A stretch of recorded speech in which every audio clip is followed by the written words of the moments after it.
So do marriages fail when the wife is the alpha? And why do I ask this question for you? Because this last weekend, we're at the Vault Conference. Nearly 6,000 people in the room. The Rock is there. We're having a great time. People showing up from 100 plus countries. It's an incredible event. And at one moment, I won't show the video. I won't even talk about who the person is. But everybody has the ability to grab the mic and talk about if they had a breakthrough. A lady gets up there and she says, we talk about all this stuff, but I want my husband to have a breakthrough because I'm tired of being the breadwinner. I'm tired. I want him to make more money. I want him to do this. And I've always been providing and I've been working and I've been doing this. And we're all listening to this and we're like, whoa, very uncomfortable because I thought for a fact her husband's not going to be in the room. I said, but are you here with your husband? I am.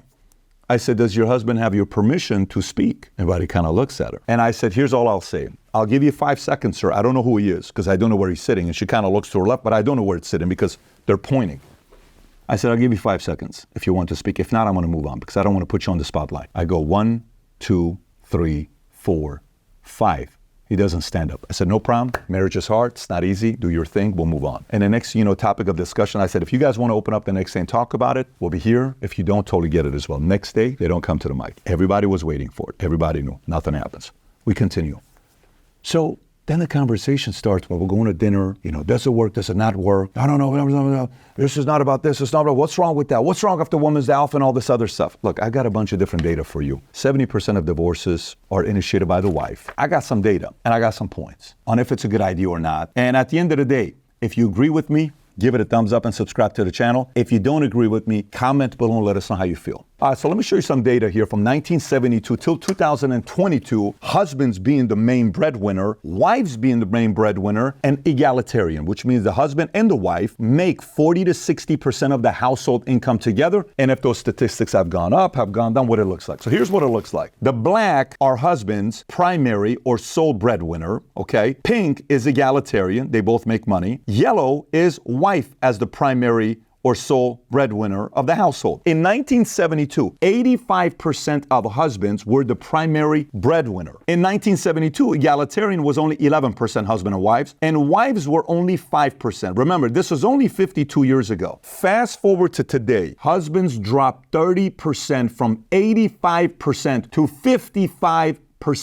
They lost 30%. That's a lot right there, right? Egalitarian went from 11% to 29%. That means a third of marriages, both the husband and the wife makes the same amount of money, but the wives went from 5% to 18%, nearly 4x, making more money than the husbands do as the main breadwinner. Somebody may say, what's wrong with that? We want equality. We want this. We want that. Now, according to Forbes Advisor, these are the reasons why people get married and also different reasons why people get divorced. Marriage, number 1. Financial security, 42%. Then it's companionship. Then love, formal act of making a commitment to start a family, convenience, medical insurance, legal reasons, societal or family pressures. Now, these are the reasons and factors why there's a divorce. Lack of family support, infidelity, lack of compatibility, lack of intimacy, too much conflict or arguing, financial stress, lack of commitment, parenting differences, marrying too young, opposing values or morals, substance abuse, domestic violence, and last but not least, pursuing different lifestyles. So ladies, you may want to do woosah or earmuffs if you don't want to watch it or skip the video because you're going to get pissed off. I'm going to read you a letter.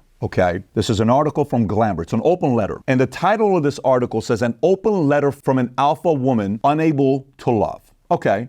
So you read this article. This is written by a lady named Suzanne Venker, who wrote a book called The Alpha Female's Guide to Men and Marriage, is what she talks about. So the writer of this article, Elizabeth Logan, wrote this 7 years ago. I'll read you the second paragraph. She says, Venker's thesis is that marriages don't work when one partner, namely the woman, is demanding, unyielding, and unable to be pleased by anything the other partner does. And sure, don't be an asshole to your spouse. Might seem like a basic tenet of marriage, but Venker explains this is actually a big problem with our current generation that needs to be addressed right now. Why? Because women, having been groomed to be leaders rather than to be wives, those leadership qualities like being bossy, demanding, which will definitely help you to get ahead in the office, are apparently antithetical to the 3 things that Venker says makes a good marriage: respect, compromise, and sex. But of course, you might be thinking, wait, it's totally possible for a woman to be both a leader and a wife, but please trust Ms. Venker when she says it's absolutely not. This attitude of leadership may get women ahead at work, says Venker,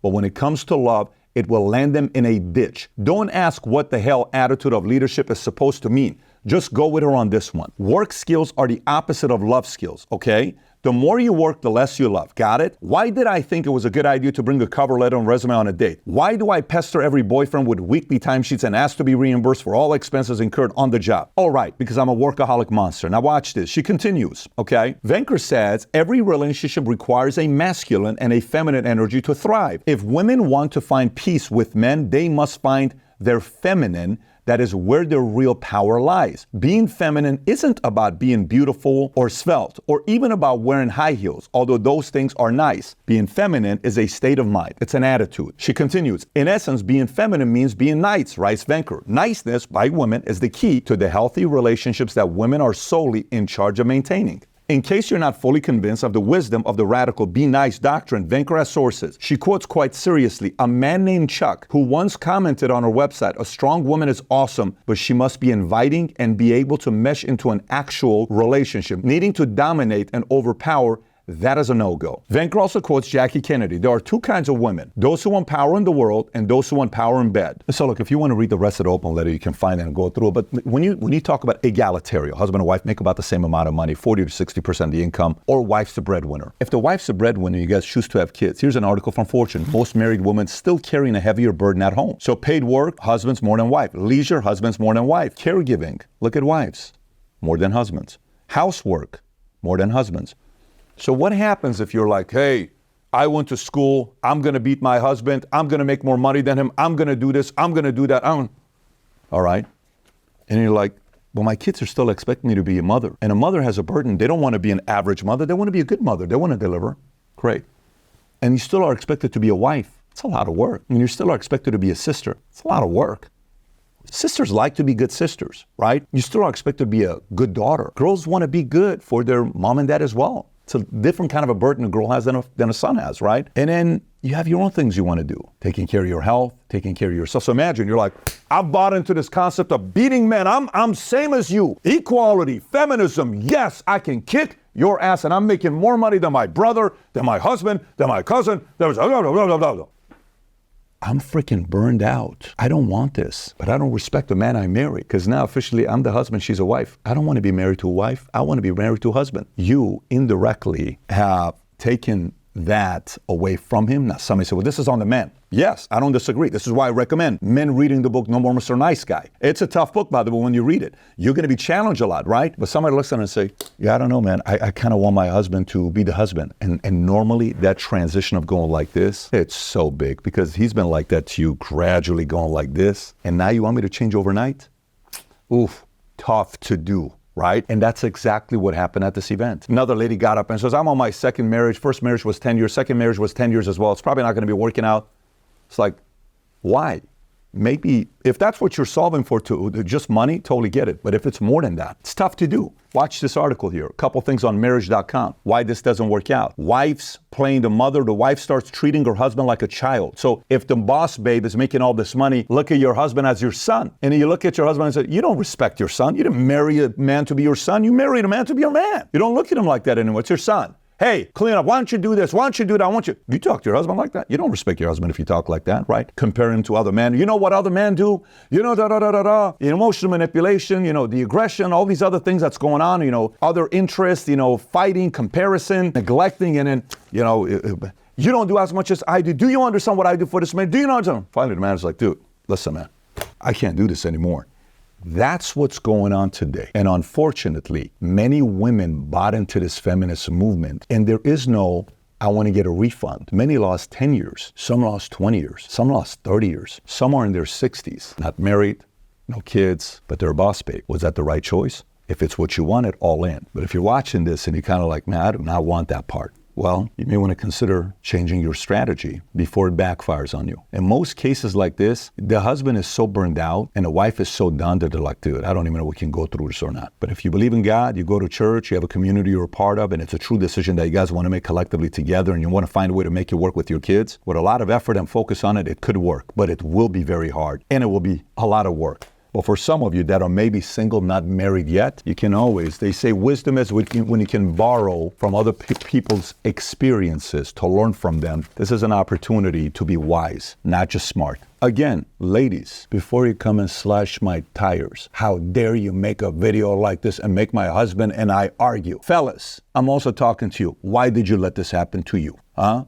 Who told you this was the right thing to do? Did the mob screaming off the top of their lungs convince you and close you that you need to be this feminine husband? Is that what they did to you?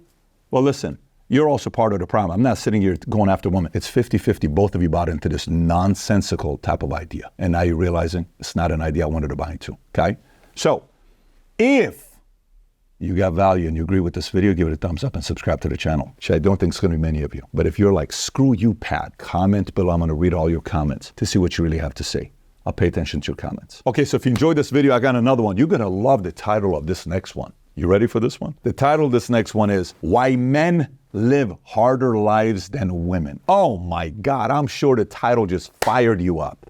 Go watch the video and either get a little bit more insight or get pissed off. Whichever kind of a person you are, go enjoy that video. Take care, everybody. Love you. Bye-bye, bye-bye.